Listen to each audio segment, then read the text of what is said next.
Hello friends, सभी को प्यार भरा नमस्कार। मैं गौरव राजपूत आप सभी का हार्दिक अभिनंदन और स्वागत करता हूं लक्ष्य क्लासेस के ऑनलाइन प्लेटफॉर्म पर। मुझे उम्मीद है कि आप सभी अच्छे होंगे, स्वस्थ होंगे, मस्त होंगे और आपकी जो पढ़ाई है वो भी काफी अच्छी चल रही होगी। मेरे भाइयों, अपना 0 to जो हीरो बैच चल रहा था उसके अंतर्गत अपन क्रमबद्ध तरीके से एक एक टॉपिक को क्लियर करते हुए आगे बढ़ रहे थे और लगातार आगे बढ़ते हुए अब अपन जिस टॉपिक पर चर्चा करने के लिए आ चुके थे और जिसके कम से कम 2 क्लासेस देख भी चुके थे वो था राजस्थान की वन संपदा। वन संपदा के अंतर्गत कल अपन ने बड़ा ही एक महत्वपूर्ण पॉइंट देखा था, जो सेंटर की रिपोर्ट होती है मेरे भाइयों, जिसे अपन कहते हैं ISFR, Indian state forest report के अकॉर्डिंग जो भी हमारा डाटा था राजस्थान के संदर्भ में वो अपन ने कंप्लीट किया था। और आज जो अपन इस वीडियो के माध्यम से कंप्लीट करने वाले हैं वो रहेगी राजस्थान की प्रशासनिक प्रतिवेदन रिपोर्ट, जो कि राज्य वन अधिनियम 1953 के तहत इसे मेरे भाइयों जारी किया गया था। और इसके अलावा अब यह हैंडओवर है वन विभाग के, इसे प्रति साल वन विभाग के द्वारा जारी किया जाता है। तो यह क्या कहता है राजस्थान का प्रशासनिक प्रतिवेदन रिपोर्ट के, इसके अकॉर्डिंग जो रिकॉर्डेड फॉरेस्ट है जिन्हें अभिलेखित वन कहते हैं वह कितने हैं, क्षेत्रफल में कितने, प्रतिशत में कितने, सर्वाधिक कहां है, न्यूनतम कहां है, उसी तरीके से समझाऊंगा जैसे कल समझाया था। लेकिन उससे पहले मेरे भाइयों आगे बढ़ते हैं। यहाँ पे बाबा खाटू श्याम का आशीर्वाद लेते हुए और फिर क्लास को अपन डेली स्टार्ट करते हैं। तो बाबा खाटू श्याम का आशीर्वाद हम सब पर बना रहे। और अगला एक थॉट पॉजिटिव जो आपकी आंखों में है, सॉरी मेरे भाइयों, जो आपके सामने है और लिखा हुआ क्या है, जब आंखों में अरमान लिया और मंजिल को अपना मान लिया, जब आंखों में अरमान लिया और मंजिल को अपना मान लिया, है मुश्किल क्या आसान क्या, जब ठान लिया तो ठान लिया, नहीं है क्या? बिल्कुल मेरे भाइयों, जब इरादे आपके बहुत सच्चे और नेक और बुलंद हो तो फिर कोई भी मंजिल मेरे भाइयों आपको दूर लगती नहीं है। बस एक जुनून और जोश होना चाहिए कि ठान लिया तो ठान लिया, अब तब तक तोड़ेंगे नहीं, तब तक छोड़ेंगे नहीं, ये एक जुनून होना चाहिए मेरे भाइयों। और अगली एक बात के राजस्थान की वन संपदा, अपना ये टॉपिक चल ही रहा था और यहां पे आ जाते हैं। देखिए अब बात करता हूं आपसे वन गणना की। जी सर, अपन ने ISFR रिपोर्ट को पिछली वीडियो के अंतर्गत अपन ने कवर कर ही लिया था, बिल्कुल कर लिया था सर। आज चलेगी राजस्थान की प्रशासनिक प्रतिवेदन रिपोर्ट। मेरे भाइयों इसमें से भी क्वेश्चन भाई साहब हमेशा आता है, ध्यान रखना। कुछ बच्चों को ऐसा लगता है कि ISFR वाला आपको जो डाटा याद है उसी के अकॉर्डिंग आंसर करे आते हैं, और कुछ बच्चों को यह पता चल जाता है कि भाई साहब ISFR से नहीं पूछा गया है, प्रशासनिक प्रतिवेदन से पूछा गया है। तो यह बच्चे काफी कंफ्यूज रहते हैं कि सर हम कौन सी रिपोर्ट के आधार पर यह आंसर करें। तो मैं कल भी कह चुका, आज भी कहता हूं, अगर क्वेश्चन में ISFR है तो उसके अकॉर्डिंग करें, प्रशासनिक प्रतिवेदन है तो उसके अकॉर्डिंग करें, और अगर दोनों ही नहीं है और डायरेक्ट क्वेश्चन है राजस्थान में क्षेत्रफल की दृष्टि से वन सर्वाधिक कहां पाए जाते हैं, उनका सही अवरोही क्रम क्या है, और कुछ भी नहीं लिखा हुआ है, तो फिर ध्यान रखना प्राथमिकता में किसको रखा जाता है, ISFR रिपोर्ट को रखा जाता है। अब मेरे भाइयों चलिए, सभी आप आ ही चुके हैं, बहुत बढ़िया मेरे भाइयों, बहुत बढ़िया। तो जल्दी से एक बार मैं ये कहना चाहूंगा, सेशन को शेयर कर दीजिए जिससे और भी बच्चों को इसका लाभ मिल सके।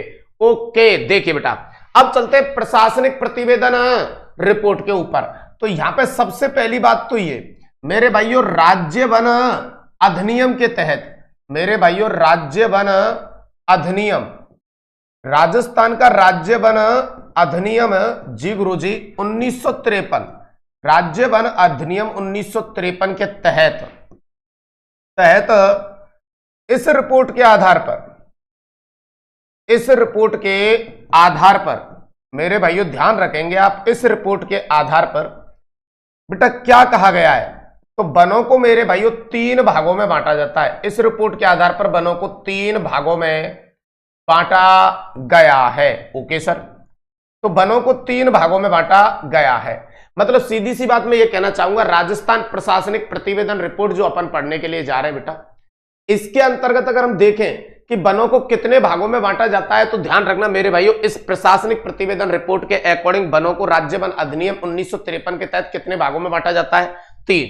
अब वो 3 भाग आगे चल के आपको मिल जाएंगे मेरे भाइयों, जिनमें एक होता है आरक्षित, एक होता है संरक्षित या रक्षित, और एक होता है अवर्गीकृत। ठीक है सर। दूसरी बात यहां पर यह समझने योग्य रहेगी आपके लिए कि प्रशासनिक प्रतिवेदन जो रिपोर्ट है इसके अकॉर्डिंग मेरे भाइयों राजस्थान में इसके अकॉर्डिंग जो कुल वन क्षेत्र है, राजस्थान प्रशासनिक प्रतिवेदन रिपोर्ट के अकॉर्डिंग राजस्थान में कुल वन क्षेत्रफल कितना है, यह आपको ध्यान रखना है। और ये है 33,014 वर्ग किलोमीटर। कितना रहेगा बेटा? तो ध्यान रखना 33,014 वर्ग किलोमीटर। ये राजस्थान में इस रिपोर्ट के अकॉर्डिंग कुल वन क्षेत्रफल रहेगा। जैसे कल ISFR के अकॉर्डिंग कितना था? 2, 3, 7, 8, 9 ऐसे कुछ करके बताया था, आपको याद है? तो बिल्कुल याद है सर। तो उसी प्रकार बेटा राजस्थान की प्रशासनिक प्रतिवेदन जो रिपोर्ट है उसके अकॉर्डिंग राजस्थान में कुल वन क्षेत्र कितना रहेगा? 33,014 वर्ग किलोमीटर। अब इसी बात को अगर एग्जामिनर किस में पूछना चाहे बेटा हमसे, इसी बात को अगर बेटा वो प्रतिशत में पूछना चाहे, किस में पूछना चाहे? प्रतिशत में। तो ध्यान रखना बेटा प्रतिशत में आता है 9.64%। कितना आता है बेटा? 9.64%। तो जो प्रशासनिक प्रतिवेदन रिपोर्ट है इसके अकॉर्डिंग राजस्थान में कुल वन क्षेत्र कितना रहेगा? तो 33,014 वर्ग किलोमीटर। Okay sir. और यही चीज अगर प्रतिशत में पूछेगा तो बेटा कितना रहेगा? 9.64। ध्यान रखना ये दोनों ही चीजें। दूसरी बात मैं कल भी कर चुका था आपसे मेरे भाइयों, जो आपके प्रशासनिक प्रतिवेदन रिपोर्ट है ये ध्यान रखेंगे बेटा, ये कौन जारी करता है? तो ये वन विभाग द्वारा मेरे भाइयों प्रतिवर्ष, वन विभाग द्वारा प्रतिवर्ष जारी की जाती है। वन विभाग द्वारा प्रतिवर्ष जारी की जाती है आपकी कौन सी रिपोर्ट? प्रशासनिक प्रतिवेदन रिपोर्ट। लास्ट हम कौन सी पढ़ रहे हैं मेरे भाइयों? तो ये भी ध्यान रखेंगे, हमारी जो ये लास्ट रिपोर्ट अपन पढ़ रहे हैं वो मार्च 2024 की। जैसे ही यहां पे अपडेट होगा अगली रिपोर्ट आएगी तो आप बेफिक्र रहिए, सबसे पहले मैं कराऊंगा। तो पहले तो यूं बताइए, ये अपन ने कल कंप्लीट कर लिया बेटा? जी सर कंप्लीट कर लिया। और प्रशासनिक प्रतिवेदन रिपोर्ट में जो चीजें मैंने बताई हैं ये आपकी कवर हो गई। क्या भौगोलिक क्षेत्र के अंतर्गत अगर पूछेगा कि राजस्थान में कुल वन क्षेत्रफल कितना है प्रशासनिक प्रतिवेदन रिपोर्ट में, तो ध्यान रखना 33,014, और प्रतिशत में पूछेगा तो 9.64। इस प्रशासनिक प्रतिवेदन रिपोर्ट में वनों को कितने भागों में बांटते हैं? 3। आगे चल के आ जाएगी ये बात। दूसरी बात, वन विभाग द्वारा ये प्रतिवर्ष जारी की जाती है, हर साल जारी होती है, जबकि वो वाली रिपोर्ट कब जारी हो रही थी? ISFR हर 2-2 साल में जारी हो रही थी। ओके डन है यहां तक मामला। चलिए गुरुजी फिर आगे बढ़ते हैं मेरे भाइयों। देखिए प्रशासनिक प्रतिवेदन रिपोर्ट के अनुसार क्षेत्रफल की दृष्टि से अगर हमसे यह पूछा जाए सर्वाधिक वन कहां पे है और न्यूनतम वन कहां पे है, तो इसे क्या करूंगा मैं एक अच्छे तरीके से पहले आपको समझाता हूं। आइए उसके बाद आगे बात करेंगे अपन। राजस्थान प्रशासनिक प्रतिवेदन, राजस्थान प्रशासनिक प्रतिवेदन मेरे भाइयों रिपोर्ट के अनुसार, और आपसे पूछा जाए बेटा कि राजस्थान में सर्वाधिक वन, राजस्थान में सर्वाधिक वन, और मेरे भाइयों यहां से भी अगर मैं ऐसे बात करूं आपसे, जी गुरुजी, कि राजस्थान में इसको 2 कॉलम में बांटना चाहूं। अब सुनना अच्छे से बेटा कि आपसे पूछा जाए राजस्थान में, एक तो पूछा जाए बेटा सर्वाधिक वन इस प्रशासनिक प्रतिवेदन रिपोर्ट के अनुसार, जी गुरुजी, और एक आपसे पूछा जाए कि न्यूनतम वन इस प्रशासनिक प्रतिवेदन रिपोर्ट के अनुसार, कि सर्वाधिक कहां है न्यूनतम कहां है। फिर ये सर्वाधिक वाला डाटा आपसे मेरे भाइयों एक तो क्षेत्रफल में पूछा जाए, जी गुरुजी, और एक बेटा आपसे प्रतिशत में पूछा जाए, ओके सर, और न्यूनतम वाला जो डाटा है ये भी मेरे भाइयों एक तो आपसे क्षेत्रफल में पूछा जाए, ठीक है सर, और एक मेरे भाइयों किस में पूछा जाए? प्रतिशत में पूछा जाए। अब देखते हैं मेरे भाइयों, ये काफी इंपॉर्टेंट पॉइंट है। अगर आपने ये डाटा याद कर लिया तो मेरे भाइयों मैं आपको विश्वास दिलाता हूं कि आपका इस जगह से अगर आप वन संपदा पढ़ रहे हैं तो इन दोनों रिपोर्टों में से हमेशा 1 या 2 क्वेश्चन कंफर्म आते हैं। तो बेटा थोड़ा सा अच्छे तरीके से समझिएगा, दोनों को मैं वैसे ही याद करा दूंगा, जी गुरुजी। तो सबसे पहले सर्वाधिक वन कहां मिलने वाले हैं और वो भी किसके अकॉर्डिंग? क्षेत्रफल के अकॉर्डिंग। तो सुनो, आप कहेंगे उदय, जी गुरुजी, उदय वांक से चीरा, उदय वांक से चीरा। आप ये कहेंगे मेरे भाइयों कि उदय जो है वो किससे चीरा? मेरे भाइयों बांक से चीरा। इसका मतलब क्या रहेगा? उदय से आ जाएगा उदयपुर, वा से आ जाएगा वारा, और का से आ जाएगा करौली, और चीरा से आ जाएगा क्या? चित्तौड़गढ़। तो यहां पे ये चीज ध्यान रखनी है कि उदय बांक से चीरा। मेरे भाइयों आगे चल के ये आपको यहां पे सब कुछ मिल जाएगा, लेकिन अभी पहले मेरे अकॉर्डिंग में ट्रिकली मेथड से आपको समझाने का प्रयास करूंगा कि सर्वाधिक वन राजस्थान प्रशासनिक प्रतिवेदन रिपोर्ट के अनुसार कहां मिलने वाले हैं। तो इसमें आपको क्या करना है, कुछ नहीं करना, बस इतना याद रखना है, ट्रिकली मेथड है ये कि उदय है बांक से चीरा। और बात ये भी सही है कि जब आप पेड़ों को काटने के लिए जाते हो तो बताइए बांक नामक जो एक हथियार होता है मेरे भाइयों जिससे पेड़ों को काटा जाता है, वो कौन लेके गया है, उदय लेके गया है। और उसके लिए हम कह रहे हैं कि उदय ने इस पेड़ को बांक से चीरा। Very good sir. अब बताइए उदय से कौन आ जाएगा सर, उदयपुर आ जाएगा, ठीक है। बा से कौन आ जाएगा सर, बारा आ जाएगा। और का से कौन आ जाएगा सर, करौली आ जाएगा। और चीरा से कौन आ जाएगा सर, तो आप ध्यान रखेंगे चित्तौड़गढ़ आ जाएगा। Done done. अब अगर यही चीज हमको प्रतिशत में बतानी हो तो चलो ये तो प्रशासनिक प्रतिवेदन रिपोर्ट के अनुसार क्षेत्रफल के अकॉर्डिंग हो गया, लेकिन अगर यही चीज हमें प्रतिशत में बतानी हो तो फिर आप क्या करोगे सर। तो भाई साहब इजी है, नाम से ही पता चल रहा है क्या आ रहा है, प्रतिशत और पा आ रहा है। तो भाई साहब पहले नंबर पे आपको क्या करना है, प्रतापगढ़ को ले आना है। चलिए सर ले आए, कोई दिक्कत नहीं। तो हो गया भाई साहब। सर कहां हो गया, ये तो एक ही जिला आया है प्रतापगढ़, आ रहे हैं ना भाई सब बाकी के। प्रतापगढ़ के बाद कौन आ जाएगा, उदयपुर, जी सर। और उसके बाद इस बारा और करौली को उल्टा करके लिख दीजिए, करौली और वारा। इसका मतलब पहले पे कौन रहेगा, प्रतापगढ़, फिर यहां आ जाएगा उदयपुर, और ये दोनों बस उल्टे करके लिखे जाएंगे ऐसे और बस ऐसे। इसका मतलब प्रतापगढ़ के बाद उदयपुर और उसके बाद करौली और ये बारा।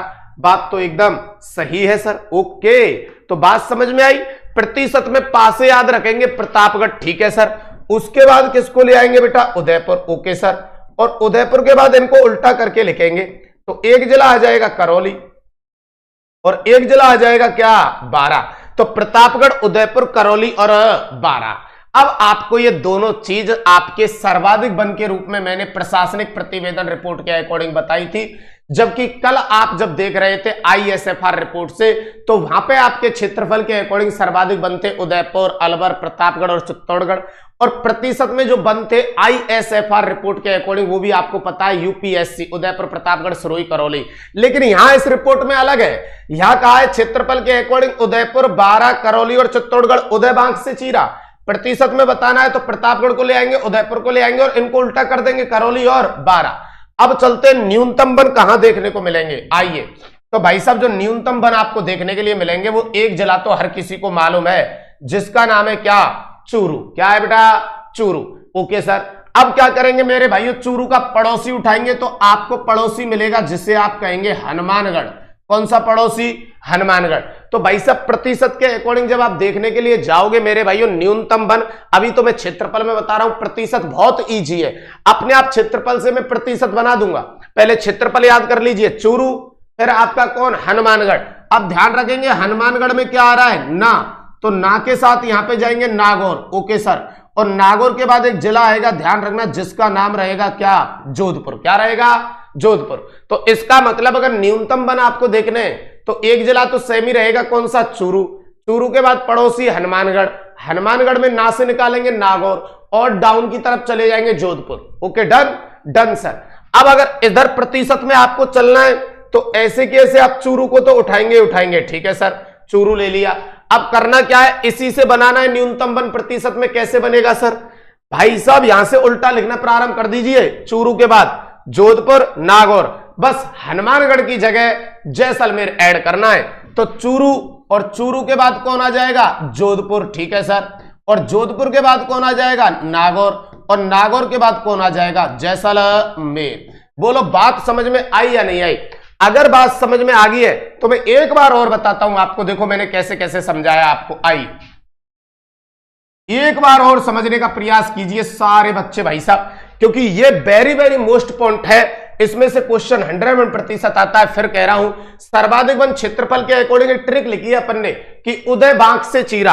अब बताओ उदय से कौन आ जाएगा, उदयपुर, ठीक है सर। बा से कौन आ जाएगा, बारा आ जाएगा। और का से कौन आ जाएगा, तो आप ध्यान रखेंगे करौली आ जाएगा। और चीरा से कौन आ जाएगा, तो आप ध्यान रखेंगे चित्तौड़गढ़ आ जाएगा। अब प्रतिशत में अगर यह चीज बतानी हो कि प्रतिशत में प्रशासनिक प्रतिवेदन रिपोर्ट के अनुसार सर्वाधिक वन कहां है, तो कुछ नहीं करना, सबसे पहले प्रतिशत में पा आता है तो पा को लेके आइए, मतलब आपका एक जिला प्रतापगढ़। अब यहां से ये उतारिए कौन है, उदयपुर, और 12 और करौली को बस उल्टा कर दीजिए। जी सर, तो भाई साहब आपका करौली ऊपर आ जाएगा और बेटा 12 नीचे आ जाएगा। बोलो डन है? डन है। अब चलते हैं सर न्यूनतम वन की तरफ। तो मैंने क्या कहा था, एक जिला तो हर किसी को पता है न्यूनतम में प्रशासनिक प्रतिवेदन रिपोर्ट में, कौन? चूरू। राइट सर, तो एक तो चूरू, फिर इसका पड़ोसी लीजिए कौन आ जाएगा बेटा, हनुमानगढ़। ओके सर, हनुमानगढ़ में ना आ रहा है तो ना से कौन आ जाएगा, नागौर। और एक जिला और रहेगा आपके पास जिसको आप कहेंगे जोधपुर। ठीक है, अब प्रतिशत वाला इसी से बनाने की कोशिश करना, तो एक कौन आएगा, चूरू तो आएगा ही आएगा। अब नीचे से लिखना है आपको। जी सर, तो चूरू के बाद आएगा जोधपुर। ओके सर, जोधपुर के बाद आएगा नागौर, और नागौर के बाद आ जाएगा बेटा क्या, जैसलमेर। अब पहले तो मेरे को कमेंट करके ये बताओ कि इस डाटा को याद करने में कोई दिक्कत है क्या? जल्दी से बताओ मेरे को एक बार कमेंट करके कि ये वाली बात आपके समझ में आई या नहीं आई। जल्दी से कमेंट करके बताओ भाई साहब एक बार कि यहां तक आपको बात समझ में आई या नहीं आई, जिससे आगे की ओर बढ़ा जाए। बिल्कुल मेरे भाइयों, बिल्कुल जल्दी से एक बार कमेंट करके बताओ कि यहां तक सबका क्लियर है। जल्दी से बताइए बेटा। चलिए, ओके ओके मेरे भाइयों, ओके, बहुत बढ़िया बेटा, बहुत बढ़िया, याद हो गया ना? बिल्कुल बेटा, याद हो गया ना? देखो बेटा, जब ये रिपोर्ट आई है ना, तो उसके आधार पे जो ये गणना आपकी की गई है, ये 33 जिले के आधार पे की गई है। तो इस टॉपिक में आपको नवीन जिलों को प्राथमिकता नहीं देनी है। हो सकता है अगली रिपोर्ट आए तो वो 41 जिले के अकॉर्डिंग आए। ठीक है, चलिए मेरे भाई, बहुत बढ़िया, आपने अच्छे तरीके से समझा।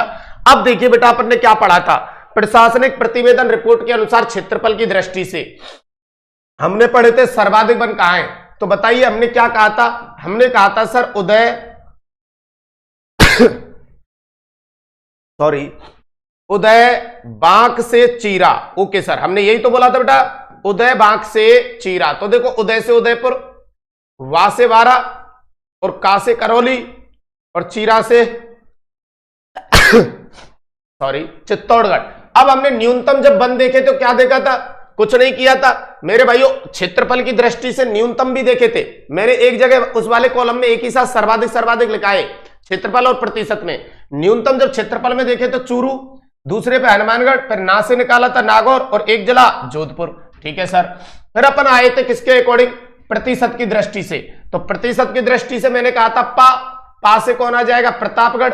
फिर वो जो क्षेत्रफल में ज्यादा था उसी को लिखना था उदयपुर, और करौली और बारां को उल्टा करके लिखना था। जी बिल्कुल सर, उदयपुर, करौली और बारां। न्यूनतम वनों की जब बात की थी तो एक जिला अपने पास चूरू था ही, बिल्कुल था। फिर नीचे से लिखना था जिसमें जोधपुर, नागौर, और बस एक जिला ऐड करना था जिसका नाम था क्या, जैसलमेर। अब तो कंप्लीट है मामला। ओके सर, अब देखिए बेटा, कुछ महत्वपूर्ण बिंदुओं पे मैं बात कर लेता हूं आपसे। जी सर बताइए, महत्वपूर्ण बिंदु क्या रहने वाले? सबसे पहले समझने वाली बात यह रहेगी कि यहां पे जो बात मेरे द्वारा बताई गई है उसको मैं यहां पे कुछ आपके लिए डिक्लेयर करूं तो ज्यादा बेटर रहेगा। तो अब अपन चलने वाले कुछ महत्वपूर्ण बिंदुओं पर, और महत्वपूर्ण बिंदु आपके क्या रहने वाले हैं तो उनको थोड़ा अच्छे तरीके से समझिए आप। ये जो महत्वपूर्ण बिंदु है, जी सर, मैं आपसे ये कहूं महत्वपूर्ण बिंदुओं में पहली बात कि भारत की वन संपदा में, आपसे कहा जाए भारत की वन संपदा में, जी गुरुजी, और आपसे कहा जाए राजस्थान का योगदान। भाई भारत की जो वन संपदा है उसमें राजस्थान का योगदान कितना है? तो बेटा ये ध्यान रखना, भारत की जो टोटल वेजिटेशन है उसमें राजस्थान का योगदान है मात्र 3.10%। इसका मतलब जो भारत का क्षेत्रफल है 32,87,263, मेरे भाइयों उस पे जो आपका वेजिटेशन पाया जाता है वो लगभग 25% है। ओके सर, मतलब भारत का जो टोटल एरिया है 32,87,263, उस पे जो वेजिटेशन पाया जाता है आपके भारत के अंतर्गत वो लगभग 25% है। अब एक बात बताइए, 25 को मैं 100 मान लूं तो बताइए उसमें 28 राज्यों का योगदान है या नहीं है? उन 28 राज्यों में, अब मैंने जो 100 माना है उसमें 28 राज्यों का योगदान है, तो उस 28 राज्यों में हमारे राजस्थान का योगदान मात्र 3.10% है 100 में। इसका मतलब हमारे हालात काफी ज्यादा गंभीर है, ये ध्यान रखना। जी सर। दूसरी बात मैं ये कहूं कि भारत के अभिलेखित वनों में, भारत के अभिलेखित वनों के अनुसार, भारत के अभिलेखित वनों के अनुसार मेरे भाइयों राजस्थान का स्थान, राजस्थान का स्थान कौन सा आता है, तो ये भी आप ध्यान रखेंगे। हमारा जो स्थान आता है अभिलेखित वनों में राजस्थान का, वो आता है 15वां। एज ए रिकॉर्डेड, जिनको फॉरेस्ट बोलते हैं, उसमें हमारा जो नंबर है भारत के अंतर्गत वो कौन से नंबर पे है, 15वें पे। तो ये भी कोई खुशी की बात नहीं है। अगली बात मेरे भाइयों यहां पे आपसे ये की जाए कि राजस्थान में प्रति व्यक्ति, आपसे ये बात की जाए राजस्थान में प्रति व्यक्ति वन कितना है, तो 0.037 हेक्टेयर प्रति व्यक्ति, प्रति व्यक्ति। तो देखो ये भी हालात बहुत गंभीर हैं। इसका मतलब हमारे यहां पे राजस्थान के अंतर्गत मेरे भाइयों इतनी भूमि पर 0.037 भूमि, हेक्टेयर भूमि पे एक व्यक्ति के वट में एक वृक्ष आता है, इतनी बड़ी भूमि पर। तो ये भी हालात काफी गंभीर है। तो राजस्थान में प्रति व्यक्ति वन क्षेत्र रहेगा, ध्यान रखना, 0.037 हेक्टेयर। ओके सर, प्रति व्यक्ति वन। अगली बात आपसे ये कही जाए जी गुरुजी कि राजस्थान के अंतर्गत, राजस्थान में वन मंडल कितने हैं, राजस्थान में वन मंडल कितने हैं, तो ध्यान रखना भाई साहब कितने हैं, 38। जो यहां पे जहां पे वनों को संरक्षण प्रदान किया जाता है ऐसे एरिया कितने हैं, 38। और आपसे यह पूछा जाए कि राजस्थान में भाई साहब आपके जैव मंडल कितने हैं, राजस्थान में जैव मंडल कितने हैं, तो ध्यान रखना भाई साहब वो है आपके 16। इसका मतलब जैव मंडल का मतलब होता है जहां आपके वन्य जीवों को संरक्षण प्रदान किया जाता है। तो वन मंडल के रूप में कितने हैं अपने स्थान, 38, लेकिन जैव मंडल के रूप में रहेंगे 16। Okay sir. फिर अगली कुछ बातें और ध्यान रखनी है, बताइए सर। राजस्थान में सर्वाधिक फायर डिटेक्शन वाले जिले, राजस्थान में सर्वाधिक फायर डिटेक्शन वाले जिले, तो भाई साहब पहले नंबर पे आता है कौन, उदयपुर, और दूसरे नंबर पे आता है कौन, प्रतापगढ़। तो राजस्थान में सर्वाधिक फायर डिटेक्शन वाले जो जिले हैं भाई साहब, फायर डिटेक्शन का मतलब होता है जहां जंगलों में सबसे ज्यादा आग लगती है वो आपके कहां लगती है, तो सबसे पहले नंबर पे है उदयपुर और सेकंड नंबर पे है प्रतापगढ़। इसमें सीधी सी बात ये होती है कि जहां वनों की सघनता ज्यादा देखने को मिलती है, तो जब तेज आंधी वगैरह चलती है तो ये आपस में पेड़ एक दूसरे से टकराते हैं ऐसे, और एक दूसरे से टकराते हैं तो इनमें ऑक्सीजन की मात्रा तो होती है, तो इसलिए जल्दी से क्या लग जाती है, आग लग जाती है मेरे भाइयों। तो ध्यान रखना राजस्थान में सर्वाधिक फायर डिटेक्शन वाला जो जिला है वो उदयपुर और सेकंड नंबर पे आता है कौन, प्रतापगढ़। अगली बात आपसे ये पूछी जाए कि राजस्थान में सर्वाधिक वृक्ष या सर्वाधिक वन कौन से पाए जाते हैं, राजस्थान में सर्वाधिक वन कौन से पाए जाते हैं, तो भाई साहब पहले नंबर पे चलता है आपका धौक, जी गुरुजी, और दूसरे पे है पलास। तो कभी भी आपसे यह कहा जाए कि राजस्थान में सर्वाधिक वृक्ष कौन से पाए जाते हैं, तो ध्यान रखना पहले पे है धौक और दूसरे पे है पलास। ये कुछ डाटा है मेरे भाइयों जो आपको याद रखना है बेटा इन महत्वपूर्ण बिंदुओं में। इन दोनों रिपोर्ट के अलावा यह डाटा भी आपको याद रखना है मेरे भाइयों। सर क्या क्या बताया मैंने, भारत की वन संपदा में राजस्थान का जो योगदान है वो 3.10% है। Okay sir. भारत के अभिलेखित वनों के अनुसार राजस्थान का जो नंबर आता है वो कौन सा आता है, 15वां आता है। राजस्थान में प्रति व्यक्ति जो वन है वो 0.037 भाई साहब हेक्टेयर प्रति व्यक्ति है। राजस्थान में वन मंडलों की संख्या 38 है और जैव मंडलों की संख्या 16 है। और सर्वाधिक फायर डिटेक्शन वाला जो जिला है वो उदयपुर है, सेकंड पे प्रतापगढ़ है। और राजस्थान में कौन से वृक्ष या वन सबसे ज्यादा पाए जाते हैं, तो हमारे ऑल ओवर राजस्थान में सबसे ज्यादा मिलता है धौक और दूसरे पे मिलता है पलास और तीसरे तक भी आप जाओगे तो भाई साहब तीसरे नंबर पे आ जाता है सागवान। कौन आ जाता है, सागवान। तीसरे नंबर पे कौन मिलता है, सागवान। अब ये बताइए पहले तो यहां तक कि सब कुछ समझ में आया कि नहीं आया? जल्दी से एक बार कमेंट करके बताओ कि यहां तक की सारी बातें आपको एक ही बार में समझ में आई या नहीं आई। जल्दी से कमेंट करके बताइए मेरे को एक बार।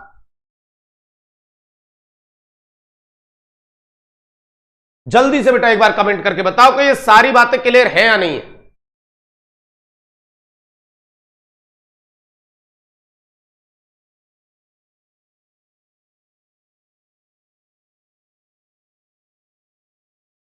देखो बेटा, ऐसी पृथ्वी पे बेटा कोई जगह नहीं मेरे भाइयों जहां अवशिष्ट पदार्थ नहीं मिलते हो। आप बेटा जितने भी पढ़ने वाले बच्चे हैं ना बेटा, आप इनके कमेंटों पे ध्यान ही क्यों देते हैं? बताइए। जैसे बेटा मैं नहीं देता, मेरे सामने स्क्रीन चल रही है काफी बड़ी, जब भी मेरी नजर ऊपर की तरफ जाती है तो आप समझ जाया करो कि सर कमेंट की तरफ ध्यान दे रहे हैं। लेकिन मुझे भी पता रहता है ये कमेंट इस प्रकार के करते हैं। बेटा ये तो क्या है, अवशिष्ट पदार्थ है जी, पृथ्वी पे सारी जगह पाए जाते हैं। भगवान ने क्या है, जब अपन को जन्म दिया था ना तो इनको भी उतारा था पृथ्वी के ऊपर, क्योंकि भगवान ने ये सोचा था कि यार अगर अवशिष्ट पदार्थों को नहीं उतारा जाएगा तो पृथ्वी पे भी कुछ स्थान ऐसे हैं जहां इनका वैल्यूलेशन होता है। इसलिए मेरे भाइयों ये अवशिष्ट पदार्थ है, ये पृथ्वी पे हर जगह मिलेंगे बेटा। लेकिन अपन को इनसे क्या मतलब? अपन को अपनी पढ़ाई से मतलब, सुबह जल्दी से मॉर्निंग में आप जागे उससे मतलब। बस आपको एक अच्छे से कंटेंट मिलना चाहिए और वो आपको समझ में आना चाहिए, क्योंकि अवशिष्ट पदार्थों की स्थिति रहती है ये अपने आप दूर होते चले जाते हैं जब अपन सक्सेस पे पहुंचते हैं। तो आप तो बस अपनी मेहनत पे अड़िग रहिए बेटा। इनके साथ कभी भी ट्यूनिंग नहीं बैठनी चाहिए अपनी, ना इनके कमेंटों पे ध्यान देना है, ना इनकी बातों पे ध्यान देना है, क्योंकि ये हर चीज में मेरे भाइयों एक दूसरे से अलग ही रहते हैं। सामाजिक स्तर पे ये अलग रहते, पारिवारिक स्तर पे ये अलग रहते, फ्रेंड सर्कल में ये अलग रहते, क्योंकि हर कोई जानता है कि यार अवशिष्ट पदार्थ को जब प्राकृतिक चीजें अपने साथ लेके नहीं चलती तो हम तो मानव हैं, हम अपने साथ क्यों लेके चलेंगे? नहीं है क्या? तो आप बेफिक्र रहिए, मस्त रहिए जी, इसमें कोई प्रॉब्लम नहीं है जी। इस प्रकार की चीजें चलती रहती है जी, इनको करने दीजिए बेटा कमेंट, क्योंकि ये क्या है, पढ़ने के लिए तो आते नहीं, ये सिर्फ मनोरंजन और मस्ती करने के लिए आते हैं। और देखो अब मैं इस पे जितना ज्यादा बोलूंगा तो टाइम तो आपका और मेरा ही बेकार होगा ना, तो इसलिए बोलना ही उचित नहीं है। अब आप सोचो ये कितनी बड़ी बेइज्जती है, जिसके बारे में टीचर 2 शब्द नहीं बोल पा रहा है, जिसके बारे में टीचर 2 मिनट नहीं बोल पा रहा है, ऐसे अवशिष्ट पदार्थों पे अपना समय क्यों अपन बेकार करेंगे बेटा? नहीं है क्या? बिल्कुल राइट सर, ओके जिंदाबाद। आइए बेटा, अब देखो मैंने क्या क्या समझाया था आपको। पहले तो ये समझाया देश के कुल वनों में राजस्थान का हिस्सा कितना आता है, 3.10%। फिर मैंने समझाया देश के कुल वनों में राजस्थान का अभिलेखित वनों में कौन सा नंबर आता है, 15वां आता है। फिर मैंने तीसरा पॉइंट ये समझाया राजस्थान में प्रति व्यक्ति वन एवं वनावरण कितना है, तो मैंने आपको बताया मेरे भाइयों ये आता है 0.037 हेक्टेयर प्रति व्यक्ति। और राजस्थान में कुल प्रादेशिक वन मंडल कितने हैं, तो मैंने बताया 38। और राजस्थान के अंतर्गत वन्य जीव मंडल कितने हैं, तो मेरे भाइयों कितने बताए मैंने, 16। तो ये थोड़ा सा ध्यान रखना है। और ये भी बताया था कि राजस्थान में फायर डिटेक्शन वाले जिले कितने आते हैं, तो भाई साहब फायर डिटेक्शन जहां पे सबसे ज्यादा आग लगती है वनों में, उसमें पहला नंबर उदयपुर का है, दूसरा नंबर प्रतापगढ़ का, ये ध्यान रखेंगे। और राजस्थान में सबसे ज्यादा वृक्ष कौन से पाए जाते हैं, तो भाई साहब पहले नंबर पे धौक है, दूसरे पे पलास है और तीसरे पे सागवान है। बोलो जिंदाबाद। ओके सर, अब लीजिए मेरे भाइयों आ जाइए, अब चलेगा आपका वनों का वर्गीकरण। और सर वनों का जो वर्गीकरण किया जाता है वो कैसे कैसे किया जाता है वो मैं यहां पे बताता हूं। आइए, एक चलेगा हमारा क्या, कानूनी या प्रशासनिक वर्गीकरण। ये जो आप देख रहे थे ना बेटा, उस जगह पे देख रहे थे, वहां मैंने हालांकि इसको नहीं समझाया, यहां लाके समझाऊंगा इसे। आपने अभी राजस्थान की प्रशासनिक प्रतिवेदन रिपोर्ट देखी? जी गुरुजी बिल्कुल देखी। उस प्रशासनिक प्रतिवेदन रिपोर्ट में मैंने एक लाइन लिखाई थी राज्य वन अधिनियम 1953 के तहत, तो बेटा वो यहां पे आएगी वो वाली बात उसी रिपोर्ट के अंतर्गत। मतलब उसी रिपोर्ट में इन राज्य वन अधिनियम 1953 के तहत इन वनों को 3 भागों में बांटा जाता है, जबकि भौगोलिक वर्गीकरण में इन वनों को अपने राजस्थान में कितने भागों में बांटा गया है, दोनों चीजें समझेंगे। तो सबसे पहले तो ये कानूनी या प्रशासनिक वर्गीकरण में अपने राजस्थान में वनों को कितने भागों में बांटा गया है, तो सुनो भाई साहब, एक आता है आपका राज्य वन अधिनियम, राज्य वन अधिनियम, ओके सर, 1953 के तहत, राज्य वन अधिनियम 1953 के तहत मेरे भाइयों वनों को पता है कितने भागों में सर, वनों को 3 भागों में बांटा गया है। वनों को कितने भागों में बांटा गया है, तो सर 3 भागों में बांटा गया है। राज्य वन अधिनियम के तहत वनों को कितने भागों में बांटा जाता है बेटा, 3 भागों में बांटा गया है। जी सर, ध्यान रखनी है, ये वाली बात बड़ी इंपॉर्टेंट है। कि वनों का जो कानूनी या वैधानिक वर्गीकरण है वो किस अधिनियम के तहत किया गया है, तो राज्य वन अधिनियम 1953। और 3 भाग कौन कौन से होते हैं, तो बेटा उनमें एक होते हैं कौन से वन, आपके आरक्षित वन, ओके सर। एक होते हैं जिनको आप कहते हैं रक्षित वन, क्या कहते हैं, रक्षित वन। और एक आपके पास होते हैं जिनको आप कहते हैं अवर्गीकृत वन। तो आरक्षित वन, रक्षित वन और अवर्गीकृत, कितने पोर्शन बनेंगे बेटा, 3 पोर्शन बनेंगे, ओके सर, आरक्षित, रक्षित और अवर्गीकृत। फिर जब मैं आपको वनों का भौगोलिक वर्गीकरण पढ़ाऊंगा तो यहां पे ध्यान रखना, वनों के जो टाइप है, वनों के जो इसमें प्रकार रहेंगे, जी गुरुजी, इसमें वनों को बांटा गया है 5 टाइप में। और भाई साहब चलो वहां तो किसके आधार पे बांटा गया था, राज्य वन अधिनियम 1953 के आधार पे। तो इन वनों को भौगोलिक वर्गीकरणों को किसके आधार पे बांटा गया है, तो ध्यान रखना बेटा, इन वनों को वर्षा, जी गुरुजी, इन वनों को तापमान, ओके सर, और बेटा इन वनों को उच्चावच के आधार पर बांटा गया है। किसके आधार पर, वर्षा, तापमान और उच्चावच के आधार पर इन वनों को बांटा गया है मेरे भाइयों। तो कानूनी या प्रशासनिक वर्गीकरण राज्य वन अधिनियम 1953 के तहत 3 भागों में जाता है, आरक्षित, रक्षित और अवर्गीकृत। और भौगोलिक जो वर्गीकरण है राजस्थान में वनों का, इसमें 5 टाइप आपको देखने के लिए मिलेंगे, और जिसके अंतर्गत आधार रहेगा वर्षा, तापमान और उच्चावच। अब 5 टाइप कौन से रहेंगे, जब वो पढ़ेंगे तब बताऊंगा।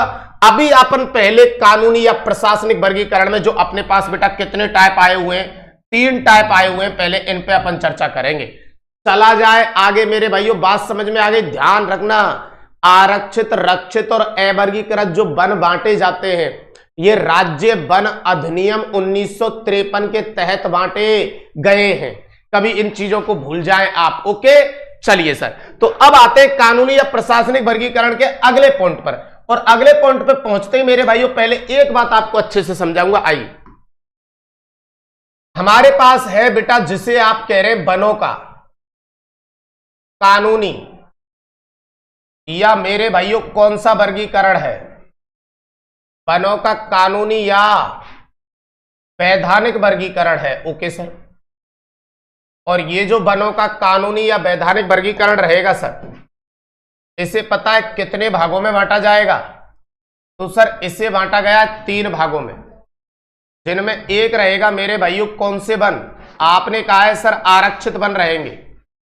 एक आपको पता था कौन से वन रहेंगे सर, तो आपने कहा रक्षित वन रहेंगे। और एक आपने कहा है सर कौन से रहेंगे, तो ध्यान रखना अवर्गीकृत वन रहेंगे। सबसे पहले तो मेरे भाइयों इनके मीनिंग क्या होते हैं, तो सबसे पहले तो आपको मैं मीनिंग ही बता देता हूं, जी गुरुजी। आरक्षित का मतलब होता है ऐसे वन जहां पे लकड़ी काटना, क्या करना बेटा, ऐसे वन जहां पे लकड़ी काटना, ओके सर, लकड़ी काटना, प्लस पशु चराना, पशु चारण, और प्लस आखेट। इन आपकी तीनों ही चीजों पे ध्यान रखना, इन तीनों ही चीजों पे पूर्णतः क्या लगा हो, प्रतिबंध, पूर्णतः क्या हो, प्रतिबंध हो। मतलब इस प्रकार के वन जहां पे आखेट करना, लकड़ी काटना और पशु चराना, ये जो मानवीय क्रियाकलाप है इन पे पूर्णतः ही क्या हो, प्रतिबंध हो। ऐसे एरिया में पाए जाने वाले वनों को बेटा क्या कहा जाता है, ध्यान रखना, आरक्षित वन कहा जाता है। अब मेरे भाइयों इसमें एक चीज जो आपके पास आई है वो क्या है, आखेट। तो सर आखेट का मतलब होता है बेटा शिकार। अब ये वाली चीज तो सारी ही जगह प्रतिबंधित रहेगी, किसी भी जगह इसमें छूट नहीं है, क्योंकि 1972 में हमने बनाया था वन्य जीव संरक्षण अधिनियम, तो इसलिए आखेट तो तीनों ही जगह क्या रहेगा, प्रतिबंधित रहेगा। नहीं तो आप याद कीजिए सलमान खान वाली कहानी, याद है। अब मेरे भाइयों आखेट का मतलब क्या होता है ये भी मैं बता देता हूं थोड़ा सा। शिकार तो होता है लेकिन आप शिकार कर नहीं सकते, लेकिन इसमें भी कुछ और बातें कही गई हैं कि अगर आपके पास कोई जीव है और वो आप पे आक्रमण कर रहा है, आप नॉर्मल रास्ते से होकर जा रहे हो और उसने आप पे आक्रमण किया, भाई देखो ऐसे रास्ते से जाओगे जहां बोर्ड लगा हुआ है कि इस वाले वनों के अंतर्गत जीव जंतु अत्यधिक संख्या में है, यहां प्रवेश करना निषेध है, तो देखो फिर आपकी मूर्खता है। लेकिन आप नॉर्मल रास्ते से जा रहे हो और वहां आपके ऊपर किसी जीव ने आक्रमण किया, तो आप सेल्फ डिफेंस में अपनी आत्म सुरक्षा के लिए अगर उस पर वार कर रहे हो तो चलेगा, तो सजा का प्रावधान नहीं है। लेकिन मेरे भाइयों उसने वार किया ही नहीं और आप वो कुछ भी कर रहा हो जीव और आपने छुपके से उस पर वार किया और उसे मार दिया, तो फिर आप दंड के भागीदारी होंगे। तो आखिर को क्या है, गवर्नमेंट ने जितना पृथ्वी पे अपन लोग इंपॉर्टेंट है उतने ये जीव जंतु भी इंपॉर्टेंट है, तो इसको पूर्णतः ही निषेध कर दिया गया है सारी जगह। अब बची आपके पास दो दो कंडीशन। यहां पे आपके पास एक कंडीशन क्या बची, लकड़ी काटना, और एक बची पशुचारण, लकड़ी काटना और पशुचारण। और मेरे भाइयों इन दोनों ही कंडीशनों पर ध्यान रहे पूर्णतः प्रतिबंधित है, और यहां पे आपको दी जाती है सीमित छूट। क्या दी जाती है बेटा, सीमित छूट। ये आपको कहां से लेनी पड़ेगी, तो ध्यान रखना ये आपको लेनी होती है वन विभाग से। कहां से लेनी होती है, वन विभाग से। अवर्गीकृत वन का मीनिंग क्या होता है, तो भाई साहब यहां पे आपका जैसे लकड़ी काटना, जी गुरुजी, और प्लस पशु चराना, लकड़ी काटना और पशु चारण।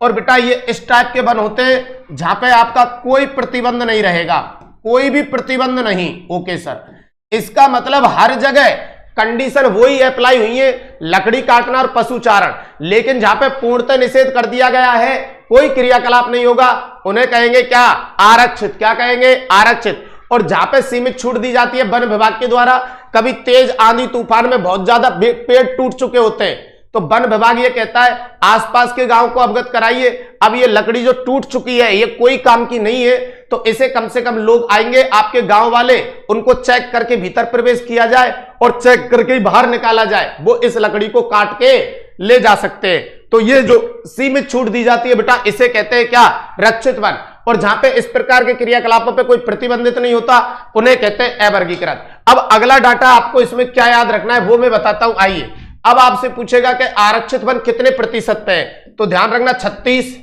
ये कितने पे है सर, 56। और ये कितने पे है सर, 6। पहले तो एक बार डाटा ऐसे याद रखेंगे, 36, 56 और 6। कैसे बेटा, 36, 56 और 6। ओके सर, इजी गोइंग हो रहा है, 36, 56 और 6। अब पर्टिकुलर पूरा परसेंटेज क्या रहेगा, तो ये 6.62% पे रहेगा, ये 56.43% पे रहेगा, और ये 36.95% पे रहेगा। ये कंप्लीट डाटा आपको परसेंटेज में याद रखना ही रखना है भाई साहब। क्या सर, सबसे पहले याद रखेंगे 36, 56 और 6, आरक्षित, रक्षित और अवर्गीकृत, 36, 56 और 6। फिर पीछे की तरफ से, उधर की तरफ से परसेंटेज को लिखेंगे, बचा कुचा जो परसेंटेज है, 0.62, 0.43, 0.95। Right, okay sir, right. अब बात करेंगे कि ये आरक्षित वन सबसे ज्यादा मिलते कहां पे, तो ध्यान रखना आरक्षित मिलते हैं उदयपुर में। ये रक्षित वन सबसे ज्यादा कहां मिलते हैं, तो ध्यान रखना रक्षित मिलते हैं 12 में। Okay sir. और अवर्गीकृत वन सबसे ज्यादा कहां मिलते हैं, तो ध्यान रखना ये सबसे ज्यादा मिलते हैं बेटा कहां, बीकानेर के अंतर्गत। कहां मिलते हैं, बीकानेर के अंतर्गत। तो ये जो डाटा है ये आपको याद रखना है किसके अंतर्गत, वनों का कानूनी या वैधानिक वर्गीकरण के अंतर्गत ये डाटा आपको याद रखना है। तो मेरे भाइयों ये भी कंपटीशन की दृष्टि से काफी महत्वपूर्ण होने वाला है आपके लिए। चलिए देखो अब इसे दिखाता हूं, यहां पे आइए। हमारे पास वनों का कानूनी या कौन सा वर्गीकरण है, प्रशासनिक या वैधानिक वर्गीकरण है, जो किसके तहत किया गया है, तो ध्यान रखना ये वर्गीकरण राज्य वन अधिनियम, राज्य वन अधिनियम मेरे भाइयों किसके तहत, 1953। राज्य वन अधिनियम 1953 के तहत 3 भाग आएंगे। अब देखो आरक्षित वन का अगर आपको एरिया भी याद करना है कि ये टोटल कितने आपके वर्ग किलोमीटर पे है, तो ध्यान रखना 12,198.67। सबसे ज्यादा ये मिलेंगे आपको संरक्षित कि ये टोटल एरिया पे जो है वो कितने पे है, तो 18,629। और मेरे भाइयों पर अवर्गीकृत जो है वो कितने पे है, तो 2,185। तो देखो इसका परसेंटेज तो वैसे ही कम था, बिल्कुल इसका सबसे ज्यादा था तो ये सबसे ज्यादा मिलेगा, और ये आरक्षित कम था। अब देखो इसे राउंड फिगर में याद कर लेंगे, 12,198 है तो 12,000 याद कर लेंगे, ठीक है। ये 18,629 है तो 18,000, लगभग 18,500 याद कर लेंगे, 12,000, 18,500। और ये 2185 है तो 2,000 के करीब याद कर लेंगे। कैसे कैसे बताया मैंने, या तो ऐसे याद करो फुल लेंथ में, या बेटा ऐसे भी याद कर सकते हैं कि ये तो लगभग 12,000 वर्ग किलोमीटर के करीब है। जी गुरुजी, ये 18.5, इसका मतलब 18,500 वर्ग किलोमीटर के करीब है। Okay sir. और ये जो है ये लगभग 2,000 वर्ग किलोमीटर के करीब है। Okay sir. तो आप ऐसे भी इन चीजों को याद कर सकते हैं, राउंड फिगर में याद रख सकते हैं, 12,000, 18,500 और 2,000। ओके, डन डन गुरुजी। अब बात आती है भाई साहब प्रतिशत की, तो वो आपने देख ही लिया है। कि परसेंटेज कैसे कैसे था। जी गुरुजी, यहां पे मैंने क्या कहा था 36, यहां पे मैंने कहा था 56 और यहां पे कहा था 6.62 और 56.43 और मेरे भाइयों 36.95% ये रहेगा। सबसे ज्यादा आरक्षित कहां पे है? तो आपने ये भी देखा कि सबसे ज्यादा जो आरक्षित वन है ये उदयपुर में है। जो संरक्षित है ये ध्यान रखना 12 में है संरक्षित या रक्षित, और अवर्गीकृत जो है ये ध्यान रखना ये बीकानेर में। तो आरक्षित वन सबसे ज्यादा कहां पे रहेंगे? आपके उदयपुर के अंतर्गत रहेंगे। संरक्षित या रक्षित कहां पे रहेंगे? 12 के अंतर्गत रहेंगे।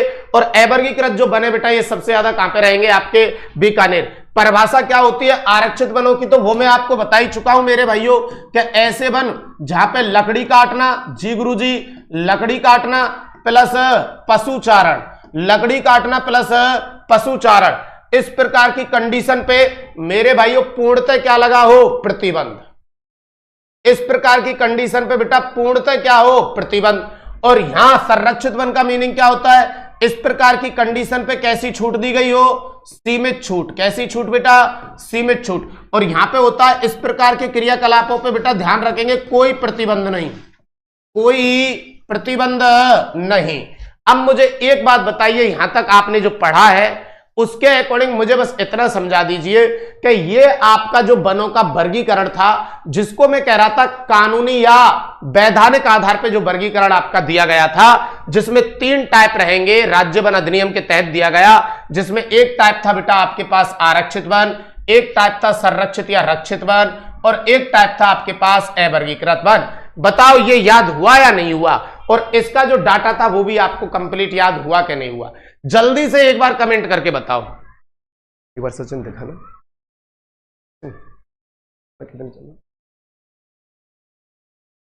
चलिए एक बार मेरे को एक बार कमेंट करके बताओ कि भाई साहब आपको ये डाटा जो था वो याद हुआ या नहीं हुआ? जल्दी से।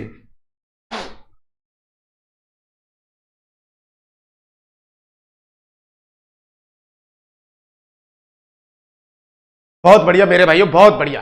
कवर है पूरा की पूरा।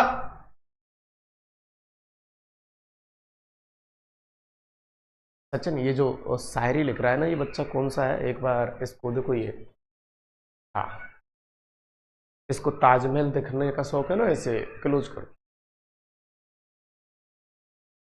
बाकी के बच्चों को डिस्टर्ब कर नाम। चलो ओके, चलो बेटा, तो यहां तक आपने बहुत अच्छे से कवर कर लिया ना बेटा। अब देखो मैं इसका 5 मिनट के अंतर्गत आपको पूरा रिवीजन कराता हूं, क्योंकि जो वनों का आपका जो अगला वर्गीकरण है भौगोलिक, वो हो नहीं पाएगा, उसे अपन कल रखेंगे। लेकिन जो मैंने आज समझाया उसका 5 मिनट में आपके लिए पूरा सॉल्यूशन कराता हूं। आज अपन पढ़ रहे थे राजस्थान प्रशासनिक प्रतिवेदन रिपोर्ट। आज अपन ने पढ़ा था राजस्थान प्रशासनिक और प्रतिवेदन रिपोर्ट। ओके सर, राजस्थान प्रशासनिक प्रतिवेदन रिपोर्ट, इसके अकॉर्डिंग आप अपन आगे चल रहे थे। बिल्कुल सर, इसके अकॉर्डिंग आगे चल रहे थे। इसमें हमने सबसे पहले यह देखा था कि आपके जो वन संपदा है राजस्थान प्रशासनिक प्रतिवेदन के रिपोर्ट के अनुसार जो राजस्थान में वन क्षेत्र बताया था वो मैंने बताया था 33,014 वर्ग किलोमीटर। बिल्कुल सर। और मेरे भाइयों ये अगर मैंने बात प्रतिशत में की थी तो आपको यह भी पता है प्रतिशत में आया था 9.64%। बिल्कुल सर। फिर मैंने कहा था इसके अकॉर्डिंग जो सर्वाधिक वन है, और वो भी सर्वाधिक मेरे भाइयों क्षेत्रफल में कहां मिलते हैं, तो आपने कहा था सबसे ज्यादा क्षेत्रफल में मिलते हैं उदयपुर। फिर मैंने कहा था उदयपुर के बाद 12, फिर कहा था करौली। बिल्कुल राइट सर, उदयपुर, 12, करौली और चित्तौड़गढ़। Okay sir. फिर यही चीज अगर सर्वाधिक की मैंने प्रतिशत में बात की थी तो प्रतापगढ़ को लेके आए, फिर सेकंड पे अपन ने उदयपुर को उतार दिया था। बिल्कुल सर। और इन दोनों को उल्टा कर दिया था, तो इसका मतलब करौली और 12 को यहां पे अपन ने लिख दिया था। बिल्कुल सर। फिर यही वाली बात जब अपन गए थे सर्वाधिक के बाद न्यूनतम में देखने के लिए कि क्षेत्रफल में न्यूनतम कहां रहेंगे और प्रतिशत में कहां रहेंगे, तो क्षेत्रफल में जो न्यूनतम थे उसमें एक जिला था आपके पास चूरू, एक जिला था हनुमानगढ़। बिल्कुल था सर। हनुमानगढ़ के बाद एक जिला था आपके पास नागौर और एक जिला था आपके पास जोधपुर। लेकिन जब यही चीज प्रतिशत में देखने के लिए गए तो चूरू को अपन ने ऐसे की ऐसे रखा। बिल्कुल रखा। फिर अपन पीछे की तरफ से चले तो जोधपुर लिया और नागौर लिया, और मेरे भाइयों एक जिला ऐड किया था जिसका नाम था जैसलमेर। बिल्कुल सर। फिर राजस्थान प्रशासनिक प्रतिवेदन रिपोर्ट के अलावा हमने देखा था भारत में योगदान भारत में अपना जो वनस्पति का योगदान है, भारत में जो योगदान अपना आया था वो आपने देखा था 3.10। और मेरे भाइयों अभिलेखित वनों के अंतर्गत जो आपके अभिलेखित वन थे, रिकॉर्डेड फॉरेस्ट, अभिलेखित वन में जो अपना नंबर आया था वो था 15वां। बिल्कुल सर। फिर अपन ने ये भी देखा था मेरे भाइयों वन मंडल अपने कितने हैं, वन मंडल तो आपने देखे थे 38। और मेरे भाइयों आपने फिर ये भी देखा था कि वन्य जीव जो मंडल है, वन्य जीव जो मंडल है वो आपके कितने थे, 16 जी गुरुजी। फिर अपन ने ये भी देखा था fire detection, fire detection, fire detection सबसे ज्यादा कहां पे होता है, तो आपने देखा था सर सबसे ज्यादा होता है उदयपुर और सेकंड नंबर पे है प्रतापगढ़। फिर आपने ये भी देखा था कि सर्वाधिक वृक्ष अपने राजस्थान में कौन से पाए जाते हैं, तो सबसे ज्यादा वृक्ष में पहले पे था धोक, ओके सर, दूसरे पे था पलास और तीसरे पे अपने यहां पाया जाता है कौन, सागवान। धोक, पलास और सागवान। फिर अपन ने वनों का क्या लेके आ गए थे, आपको याद हो तो वनों का कानूनी वर्गीकरण, वनों का कानूनी या वैधानिक वर्गीकरण अपन ने किया था जी गुरुजी, वनों का कानूनी या वैधानिक वर्गीकरण, जिसके तहत अपन ने 3 पोर्शन किए थे, जिसमें एक टाइप था जिसको आपने कहा था आरक्षित, एक था जिसको आपने कहा था संरक्षित या रक्षित, और एक था जिसको आपने कहा था अवर्गीकृत। Okay sir. इनका जब अपन ने लगभग एरिया देखा था कि कितने कितने एरिया पे रहेंगे, तो मैंने एक राउंड फिगर सा आपको बताया था कि वो याद रखना जी गुरुजी। तो राउंड फिगर के अंतर्गत आरक्षित कितना था, संरक्षित कितना था और अवर्गीकृत कितना था, तो ये लगभग आपको मिले थे 12,000 वर्ग किलोमीटर पे, और ये लगभग आपको 18,500 वर्ग किलोमीटर पे, और ये लगभग थे आपके पास 2,000 वर्ग किलोमीटर पे। परसेंटेज की बात की थी तो 36, 56 और 6, ये 6.62 था, ये 56.43 था और ये 36.95 था। ये सबसे ज्यादा कहां मिल रहा था आरक्षित, तो ये आपने उदयपुर में देखा था। संरक्षित कहां था, 12 में, और अवर्गीकृत सबसे ज्यादा कहां पे था, तो बीकानेर के अंतर्गत। बताइए भाई साहब याद हुआ कि नहीं हुआ। जब ईमानदारी, मेहनत और शिद्दत से याद भाई साहब जब किसी चीज को पाने में आप लग जाते हो तो बेटा वो टफ नहीं होती, वो इजी होती है। अब बताओ भाई साहब मजा आया कि नहीं आया। ये पूरी रिपोर्ट में आज की में राजस्थान प्रशासनिक प्रतिवेदन रिपोर्ट में वन क्षेत्र 33,014 में 9.64 सर्वाधिक रहेंगे क्षेत्रफल में। भाई साहब आपके कहा उदयपुर 12, करौली चित्तौड़गढ़ प्रतिशत में रहेंगे प्रतापगढ़, उदयपुर, करौली और 12। न्यूनतम क्षेत्रफल में रहेंगे चूरू, हनुमानगढ़, नागौर और जोधपुर, और प्रतिशत में रहेंगे चूरू, जोधपुर और नागौर और जैसलमेर। बिल्कुल सर। भारत में योगदान रहेगा 3.10। भाई साहब अभिलेखित में 15, वन मंडल है 38, भाई साहब जैव मंडल है 16। फायर डिटेक्शन सबसे ज्यादा रहता है उदयपुर और प्रतापगढ़ के अंतर्गत। सर्वाधिक वृक्ष हमारे यहाँ पे धौक, पलास और सागवान के रूप में देखा जाता है। वनों का कानूनी या वैधानिक वर्गीकरण जब अपन ने पढ़ने के लिए गए थे तो ये 3 टाइप में बांटा जाता है, आरक्षित, संरक्षित और अवर्गीकृत। आरक्षित है 36, 56 और 6, 6.62, और आपका 56.43 और 36.95। आरक्षित सबसे ज्यादा उदयपुर में रहेगा, संरक्षित 12 में रहेगा, अवर्गीकृत बीकानेर में रहेगा। बोलो डन डनाडन मामला। अरे यार ओके है भाई साहब, टेंशन लेने का है ही नहीं भाई साहब, एकदम ओके है मामला। अब सुनो, कल जब अपना चलेगा तो मेरे भाइयों क्या चलेगा, इसमें से भी क्वेश्चन खूब आते हैं। कल पढ़ाऊंगा आपके लिए वनों का भौगोलिक वर्गीकरण। लेकिन मेरे भाइयों उससे पहले आपसे एक रिक्वेस्ट मेरी ये रहने वाली है जी गुरुजी, बताइए क्या, कि जब आप इस क्लास को लेने के लिए आते हो तो देखो, जब मैं आपके लिए रेगुलरिटी के साथ इतनी मेहनत कर रहा हूं, बस भाई साहब जो छुट्टी है वो रविवार की करता हूं, बाकी कभी छुट्टी नहीं करता मेरे भाई। और एक होली की छुट्टी लिए, बाकी अपन रेगुलरिटी के साथ पढ़ रहे हैं और आपको पढ़ाई में भी मजा आ रहा है। तो एक ही रिक्वेस्ट मेरी रहेगी, जब इस क्लास को आप लेने के लिए आए तो उससे पहले अपने जितने भी डिजिटल मीडिया है मेरे भाइयों, जितने भी आपके व्हाट्सएप ग्रुप है, फेसबुक है, इंस्टा है, उन पे बेटा देखो शेयर किया करो। मुझे चाहिए भाई साहब इस जगह पे अत्यधिक गैदरिंग, जिससे मैं और एनर्जी के साथ और जलवा अपना बिखेर सकूं।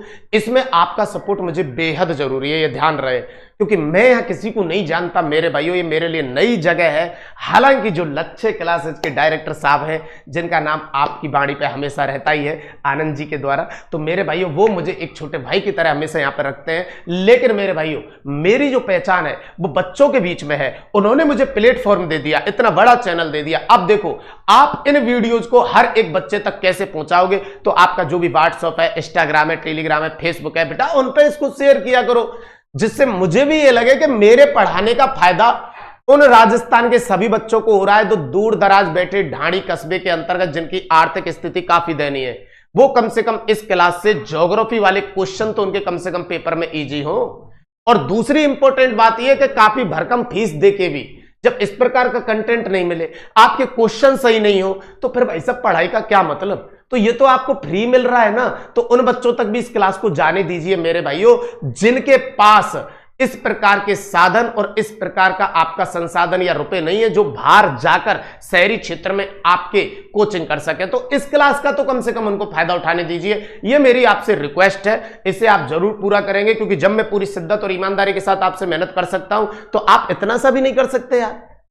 जी सर, मुझे उम्मीद है कि आप जरूर इस बात पे फॉलो करेंगे मेरे भाइयों। और अगली बात ये, लक्ष्य क्लासेस के द्वारा जो आपके लिए पीवाईक्यू सीरीज चलाई जा रही है मेरे भाइयों, इसमें हर एक सब्जेक्ट का पीवाईक्यू सीरीज आपके पास मिल जाएगा। और मेरे भाइयों, आपको कैसे ये लेना है वो भी मैं बता दूं, नजदीकी बुक स्टोर से जाके आप परचेज कर सकते हैं, या लक्ष्य क्लासेस का एप्लीकेशन डाउनलोड करके भी आप वहां से परचेज कर सकते हैं। और अगली इंपॉर्टेंट बात मेरे भाइयों ये, क्या लक्ष्य परिवार जो है वो पूरा की पूरा मेरे भाइयों, लक्ष्य परिवार, लक्ष्य की टीम और मेरे भाइयों जो आनंद गुरुजी हैं, उनके सानिध्य में जो ये टीम काम कर रही है, और आपको लगता है कि वाकई में लक्ष्य परिवार राजस्थान के अंतर्गत सबसे अव्वल है, जिसमें विद्यार्थियों के हितों को ध्यान में रखकर काम किया जाता है, हमेशा विद्यार्थियों के हितों में सबसे आगे खड़ा रहता है, तो मेरे भाइयों ऐसे परिवार में मेरा तो स्वागत हो चुका है, आपका स्वागत है। अगर आप मेरे भाइयों इस परिवार का हिस्सा बनना चाहते हैं तो पीछे दिए गए क्यूआर कोड को स्कैन कीजिए और लक्ष्य परिवार का हिस्सा बनिए मेरे भाइयों।